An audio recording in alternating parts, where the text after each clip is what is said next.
Hello and welcome to English 911. I'm so glad to see you all here today. My name is Skyla. So, our very first question of the day actually is very important. So let's just get right into it, okay? Our question is from Vadim, and he is asking the difference between to watch and to look.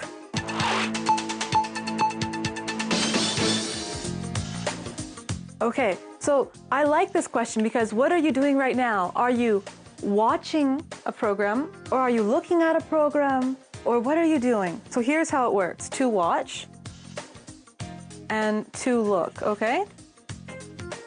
To look, this means to glance at something, to look at it. I look at you, you're looking at me, right?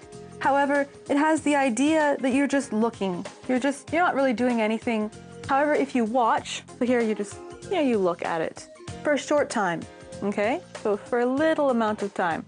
However, if you watch something, watching something means like, hey, our first meaning of the word watch was actually to sit and to be vigilant and like to pray all night. But now the word has changed, so now if you watch something, it can mean you're sitting and you're watching how everything takes place, how it's changing. You watch television because you're sitting and you watch how everything moves and changes, right? So here you watch, I don't know, movement, okay? Or how things change. For example, a spy can sit and he can watch you. He's like spying on you. So if I actually said, guys, look over there. Someone's watching us. It's kind of scary, actually. Whereas if I say, oh, someone's looking at us, that's just normal. But watching is more like, ooh, they're watching us for a long time and they're seeing how things change and what's happening. So to watch the movement, to watch the change. And to look is just, oh, I looked over there, I looked back at you, right? Just a short look. Okay, so now on to our second question of the day, which is from Tanya.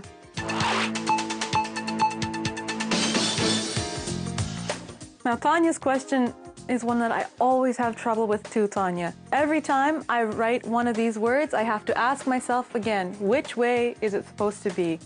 And her question is about adjectives, plural forms and apostrophes. Not adjectives, I mean like plural possessives and without possessive, okay? So here you have, let's put a word, cat, okay? So if we have many cats, we have cats, right? However, if the cats own something, so we have a cat's house, right? Imagining your cats have a house, or your cat. Here, we want to put our apostrophe before the S, because we have one cat that is owning a house. The easy way to remember for a singular possessive is you have the one thing, and it doesn't have an S on the end, right? Then you go and it has an apostrophe, and it has an S, and it also has something else. So it possesses basically three things. However, for a plural form of a possessive, say we have many cats, okay? Here we have many cats, and all of these cats have one house. That's when you put it afterwards, okay? That's when you have many cats, or many something else. If you have the irregular irregular plural, for example, men or women, so you have men, you just form it like a normal one. Men's, like this, okay? And I know it's sometimes difficult, but just remember, the singular has an apostrophe and an S, and a plural has an S and an apostrophe. It's just has an apostrophe, okay? So, I really hope that you can remember this way better than I can, because every time, I always have to ask someone. But I know that you can do this. I have lots of faith in you. So now on to our third question of today, which is from Sveta.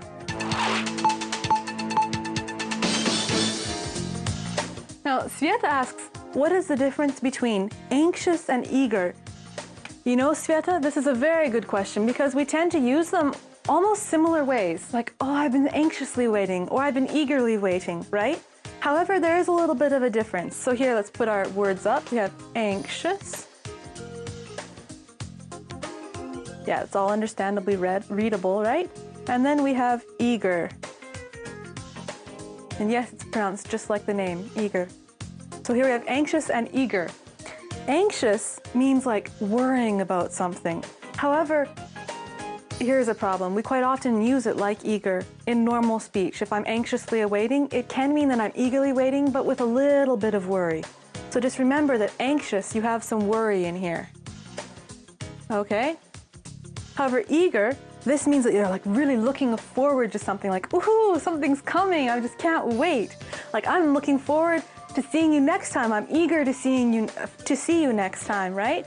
So I'm not anxious, because anxious would mean, oh, I'm a little worried about seeing them, right?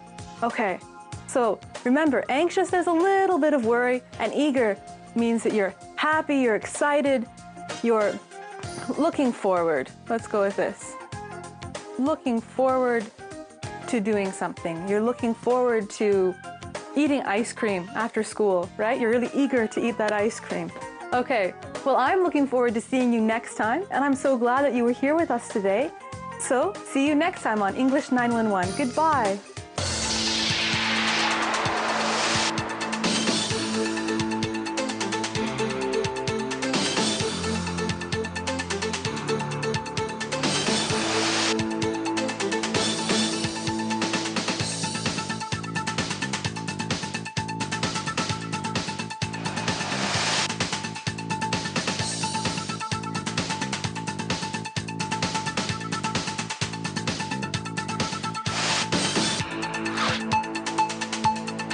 Thank you.